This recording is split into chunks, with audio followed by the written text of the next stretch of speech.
أقبلت شيخة عربها، جت فاخر في نسبها. أم عماد الله وهبها كل زين وجاذبية. في استوديو الأميرة المترفة،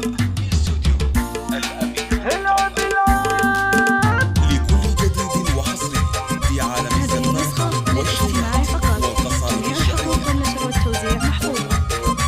أقبلت شيخة عربها، جت فاخر في نسبها. أم عماد الله وهبها كل زين وجاذبية. ارحبي يوم العروس وش ما في بين الرؤوس، طلتك مثل الشموس والفرح من نورك ضية. يا فريجة بنت سعيد افرحي واليوم عيد، يا عسى عمرك مديد فرحتك فرحة هنية. بعرس بنتك وغلاتك الفرح يملى حياتك، والتهاني من خواتك باسمهن جاتك هدية. ألف مبروك وتهني افرحي شوشي وغني، كلنا لعينك نغني بالبيوت الشاعرية. أم عماد انت أميرة بالنساء مالك نظيرة، يا الكريمة يا المستنيرة يا الأصيلة يا الوفية. نعرفك دايم كريمة نادرة والله وعظيمة، لك مقام وكل قيمة بنت عز وجودية. بالكرم مالك مشابه طيب كفك السحابة، والوقارة والذرابة من خصالك البهية.